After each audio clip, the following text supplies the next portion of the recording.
Hi everyone, welcome back to another gameplay of PTD6. So in this video, I'm going to show you the best starting strategies that I was able to find to defeat this week's Odyssey, the popping Bloons, without using monkey knowledge.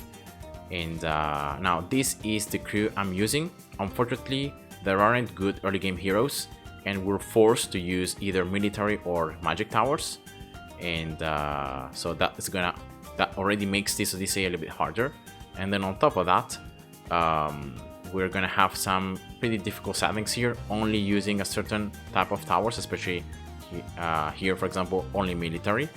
And then another thing that's gonna make especially the last 3 maps a little bit harder is the fact that we start from round 4. And as you guys well know, round 4 has a ton of those blues that are very difficult to deal with. And so yeah, I just wanted to do this video to show you what was my strategy and how I was able to beat this Odyssey without monkey knowledge, and the best strategies I ended up using. So I created here a challenge that has the exact same settings. Actually, this one is 50. So you can see starting round, ending round. I think that this second map starts from round 6. I'm gonna just change that very quickly. Where you can see here hard. The crew is the same crew I have. Yeah, so just jump here into this first map. Now right here, what you're going to do is you're going to place a ninja closest to the right side, and then just having the range of this ninja reach this rock right here. If that's good enough, you should be able to attack the Bloons as they turn. So see here that you're attacking them, so that's what you want.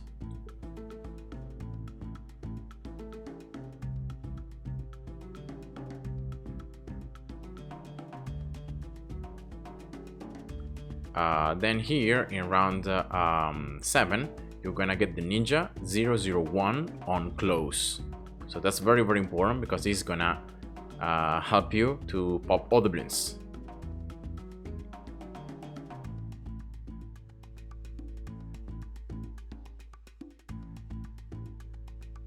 Alright, round 7 then should be easy. Then round 8, you should just continue here having the ninja on close 001.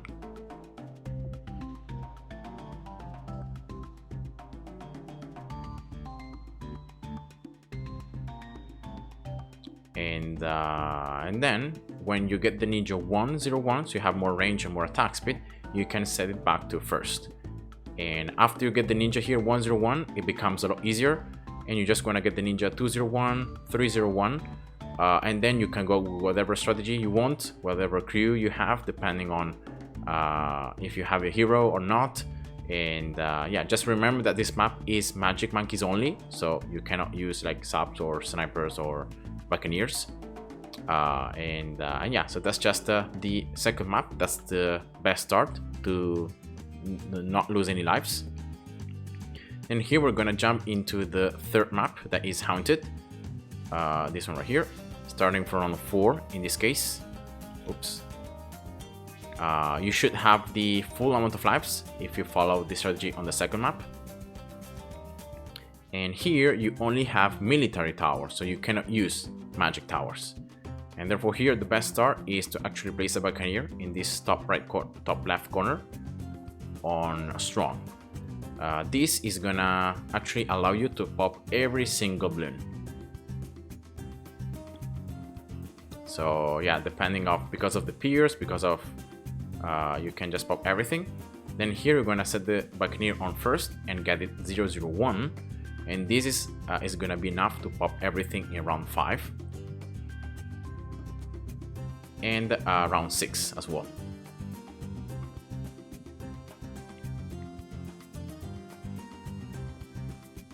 And then after around the 6, you can then place a sub right here or whatever you want. Personally, I just like this top right corner, so in that way it's like opposite the buccaneer. And yeah, after you reach this stage, it becomes a lot easier. You should be able to survive easily, and you can just upgrade the sub 002. Then depending on your crew, depending on which strategy you prefer, you can just go for that. So that's the start for the third map without losing any lives in the early rounds. Then here we're approaching the maps that are gonna forcefully make you lose some lives. Like, it doesn't matter how well you can play on, or the towers that you choose in your crew or whatever, you're gonna lose lives regardless. And now the best way I was able to find to minimize the amount of lives you lose here is to actually place a druid here closest to the top, and then look here at the top right corner of the druid, here the range. You're gonna just barely reach this yellow line on the background. All right, then you're gonna set the druid on strong, and here you might need to retry a couple times because there is some RNG involved. The thorns of the druid are always gonna fly and spread in different directions, and every time you play, how they spread out is gonna be different. So sometimes you're gonna lose more lives. For example, here, see that I have 33 lives, and possibly so I lost 17 lives. Now if I restart here, I'm gonna place the druid in the exact same position, so it's not like I'm changing the position here, again on strong, but because of the different RNG from the thorns, so they're gonna be spreading out in a different way, I will be able to pop more or less bloons. So here, what I recommend you to do is to just play out until you can lose around 36, 34 to 34 lives. So if you have 36 or 34 lives remaining, you can see here, I have 36. So this is the best RNG possible that you can hope to have here. And yeah, once you achieve this, that means that you can keep on going, and then here you can place us up closest to the bottom and to the right side, and yeah, this makes the rest of the game a lot easier, because the sap is going to be able to damage the bloons as they come out, and then you can just finish them off with the druid. You can set the druid now back to first if you want to. And then it's just about upgrading the sub here, 001. I'm gonna show you a little bit more here on this fourth map because it's a little bit more complicated, but then we're gonna have the fifth map also to look at. So if you can reach this amount of lives remaining, so 36 is the best outcome you can possibly have. I don't know if having 37 is actually possible based on like the druid's thorns RNG, but always try to go for the highest possible RNG. Like 35 is also very good, but yeah, 36 is like the best I was able to find. And then place a sniper here on strong, and once you have these 3 towers, you should be good for the early game. Remember that in this map you can use both military and magic, so you can also go with other towers. And yeah, depending on your crew, depending on what your main strategy is, you can just change, you can just get whatever strategy you want. Just remember that in round 40 the mob is going to come from this bottom side, and these things that right now are obstacles, say that are going to block the line of sight, disappear, so you're going to have your line of sight free. And yeah, just remember about that change in round 40. And that's the fourth map. So here, let's suppose you have 35 lives remaining when you're approaching here the very last map of this Odyssey, that's Peninsula. And once again, you're gonna start from round 4, and again, here it's only military, so you cannot start with like a druid. That would be the best thing, I think, in round 4. You're gonna have to get either like a sniper, sub, or buccaneer. And in this map, the best start I was able to find, so minimizing the amount of lives lost, is a buccaneer right here, closest to the right side, with the range, with the top side of the range of the buccaneer here. I don't know if you can see it, just barely out of range, right? So barely covering, going a little bit above the limit here. And then you want to set the buccaneer on strong. Now, if you place the buccaneer right like this, you're always gonna lose 17 lives. So in round 4, you're always gonna lose 17 lives. So if you start from 36, you're gonna have 19 lives remaining. If you start from 35, as it's the example right here, you're gonna have 18 lives remaining. If you start from 34, you're gonna have 17. So you're always gonna lose the same amount of lives. Like, there is no RNG here. If you place the buccaneer like I showed you, you're always gonna lose the same amount of lives. And unfortunately, in this map, you're gonna have to lose lives also in round 5. I just recommend leaving the Buccaneer on strong. Don't change the targeting. Yeah, right here you're gonna lose another 12 lives. And that's it, because after the end of round 5, that's when you have enough cash to finally place another tower. You can go for like a sub right here. Yeah, at this stage it becomes a lot easier. As I said before, depending on your crew, depending on how many subs, or maybe you got other military towers, you can just decide to go whatever you want. I just recommend here, if you have any snipers on your crew, to go with another sniper and placing it up here, because in that way the sniper can actually attack this right side that it's unfortunately blocked by this huge stone, and therefore if you have any balloons sneaking past, you can always target them with the sniper. So that's why I just like snipers for this map. For example, see here this rat balloon, right? You can set the sniper on first. If you see that it's not popped by any sub darts or anything, you can always set the sniper to first. You can pop it.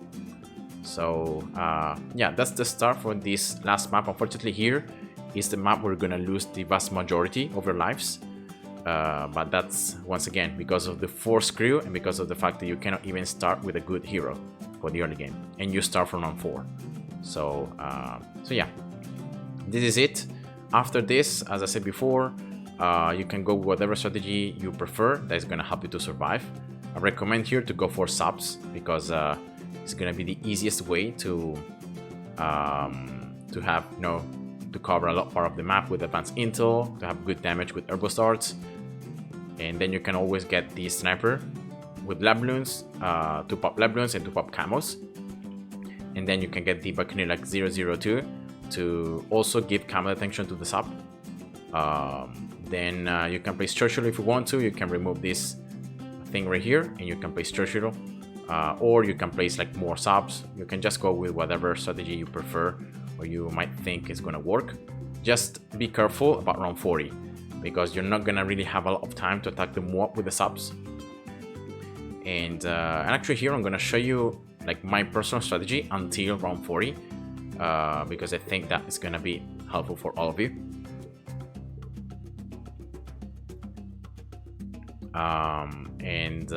After you get the sub 002, personally just get this sniper 110, keeping it on strong.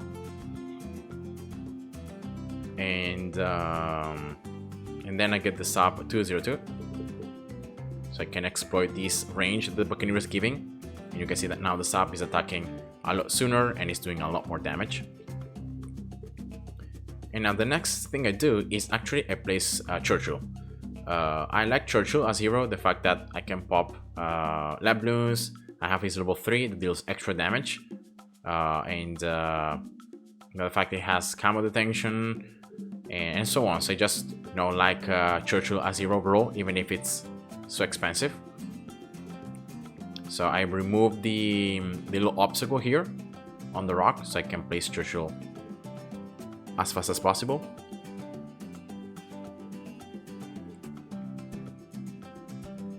And during round 28 you should be able to place him, so just go slow here and just place him down. Then here at this stage I normally get the Buccaneer 002 to have more range and to have camo detection, giving it to the sub, especially for like round 33 and for all the next rounds. If you don't have Churchill, don't worry, you can use all that cash to get this Buccaneer 003 a lot sooner, so you can get the extra cash sooner. You can therefore upgrade the sub like 203, 204, and you can then get another sub 203 or 204. So like going for Churchill is not a 100% needed thing, so yeah, don't worry too much about that.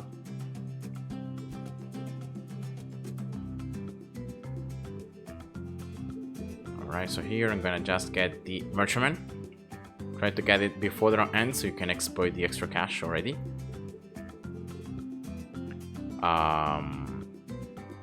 Then here what I recommend to do is to place another sub in this corner. So like you wanna still be able to attack the Bloons in a straight line up here in the left side, so you have good pierce, right? But very importantly here, you're gonna place this sub so that you can attack this right side. So if you place a sniper here very quickly, you can see that the sub can actually attack this area. This sub can't, because the wall here, the obstacle is blocking.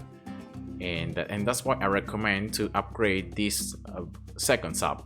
So the one that can also attack a little bit the right side, to get it 203 and 204.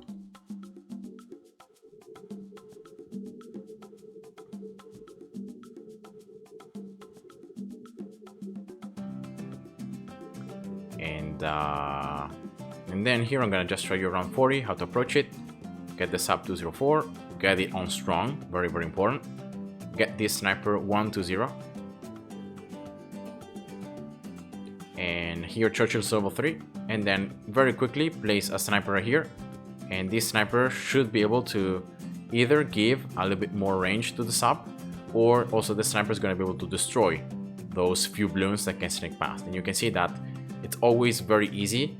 If you have bad RNG or anything, just make sure you retry the round and you try to change something. But yeah, that's just round 40 made easy. And then here from this stage on, you can just go with whatever strategy you prefer. So for example here I like to increase my income first, so I like to get these Buccaneers upgraded. Then I don't know, maybe getting the sub 203 and 204, or maybe just getting bouncy bullets first with the sniper to have also some pretty good area damage. And yeah, from this stage on, like whatever strategy or whatever tower you think it's better, you can go for that. You can go for favorite traits. Just remember that round 50 you have more mobs, and you can't rely so much on like RNG on placing like a sniper. So just recommend to get this sub 204 before round 50 appears. Yeah, that's gonna just make it a lot easier. So here for example I'm gonna get one favorite traits, and now I'm gonna start upgrading this sub.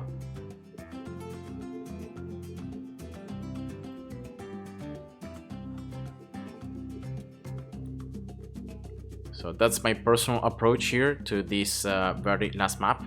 You're gonna be forced to lose certain lives at the start. You cannot do anything about that, but then if you have a good strategy, you can then survive all the other rounds without losing any lives, and therefore yeah, it becomes a lot more simple.